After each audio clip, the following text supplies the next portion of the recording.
Sate paling sedap di KL, jom kita cuba. Apa tu pakcik? Bakar sate, Bakar sate apa? sate ayam, daging, dan perut. Nama tempat apa? Nama restoran ni? Nama restoran Sate Wan Ahmad Kampung Pandan. Wan Ahmad tu siapa pakcik? Wan saya, nama saya. Ahmad Okey. nama orang tua saya. Oh. Jadi daripada 81 tahun. Oh, sudah lama lah. Sudah lama. Mana kuah dia pakcik? Ini kuah kacang. Okey, kuah kacang. Kat lah. Ya betul, insyaAllah. Ada timun, nasi impit lah. Timun, bawang, nasi pet ada. Timun, bawang, nasi impit. Itu nasi pet. Okay, nasi impit ada.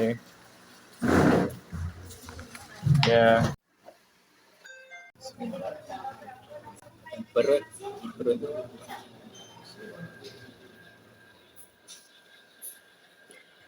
Rasa dia kenyal-kenyal sikit perut ni. Daging.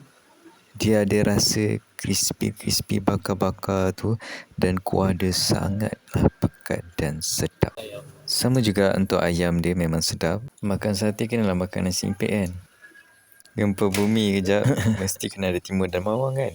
Harga sate dan waktu operasi. Support dengan tekan butang follow atau subscribe.